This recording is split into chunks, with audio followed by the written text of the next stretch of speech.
Please welcome our team principals in front of us. From left to right, we have Frédéric Bertrand from Mahindra Racing, Tommaso Volpe from Nissan Formula E, and Russell O'Hagan from Cupra Kiro.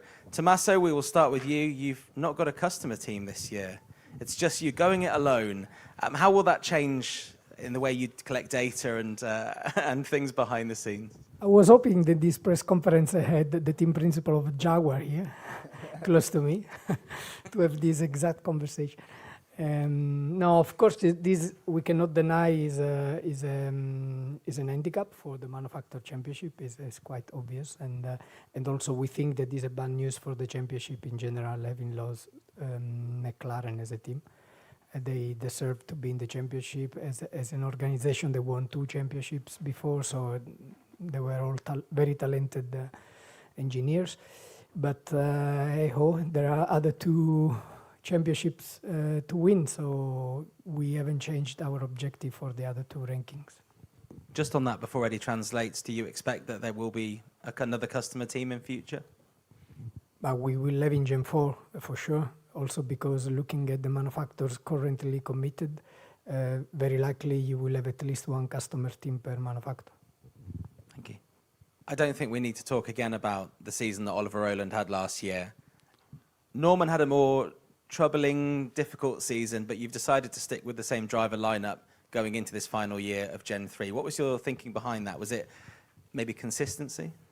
Well, definitely consistency was one thing, but also what we could see behind the scenes. Of course, it definitely didn't have a good season, to say the least, but we thought that it could deliver much better in the second season with the same car, same package, same team. Which is new to him in the sport. So we think that with a longer stint with the same organization, he will definitely deliver. And today he said the best time. Okay, it's only testing, but it's definitely encouraging. Yeah, very positive. Thank you, Tommaso. Russell, congratulations on your new role. You are now the team principal of Cupra Kiro. Last season, obviously, was a season of huge landmarks. You got the first podium in Tokyo, then the first win wasn't far behind in Jakarta. What are you aiming to tick off this year? First of all, thank you.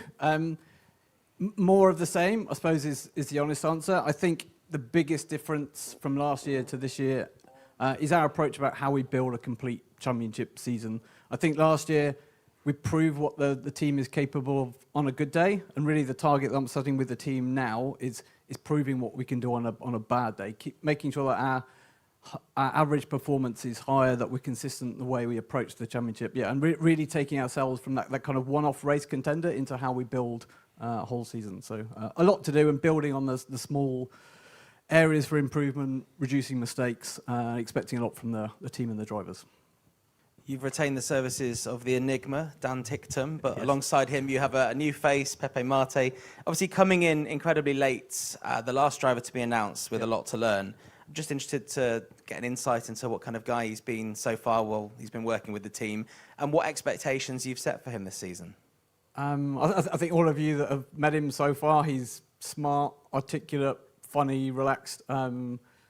Him and Dan have decided to become friends already. For those of you that saw the filming on track yesterday where they were drifting, the 2 of them had their radios linked, and for the last 30 seconds was just the 2 of them giggling like schoolboys, really. So I think from a personality side, he's fitted in incredibly quickly with the team. The working dynamic's been really easy.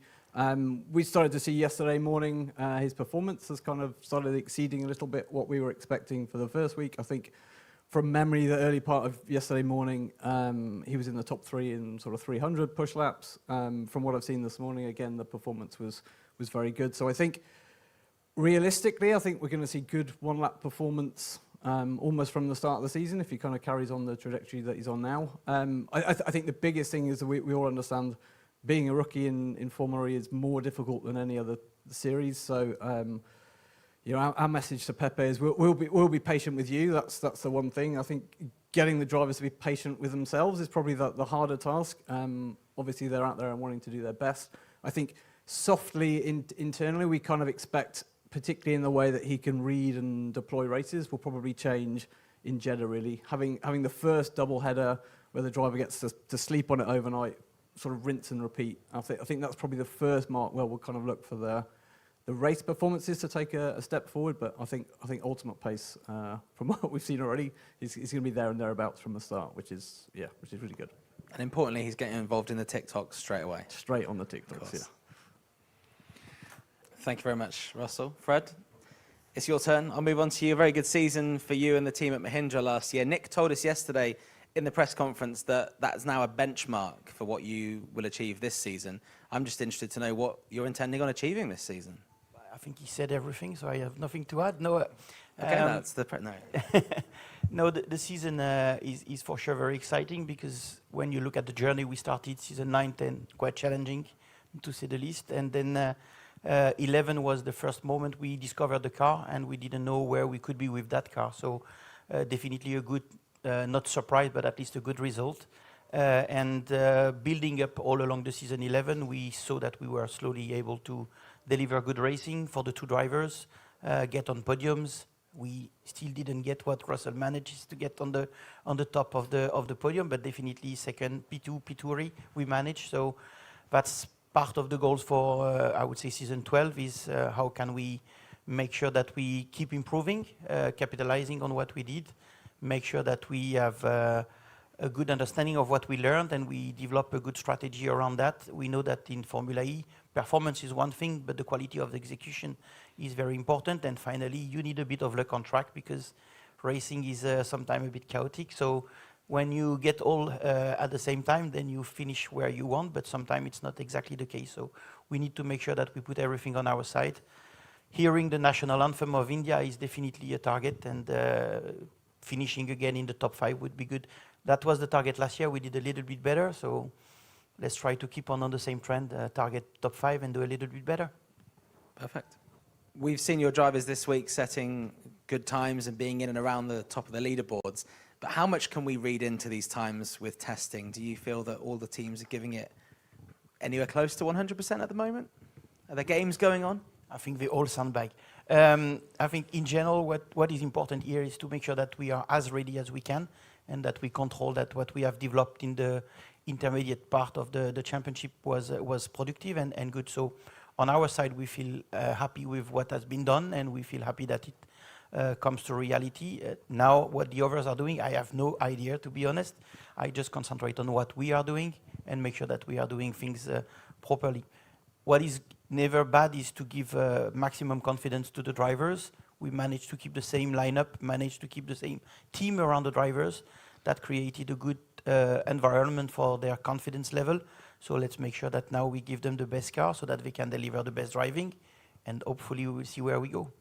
Thank you very much. Unfortunately, we've run out of time, but thank you very much for answering our questions. And thank you very much to Eddie for translating this so beautifully. I think everyone should go and give him a pat on the back, or maybe a round of applause as he translates what I've just said. Thank you. Thank you.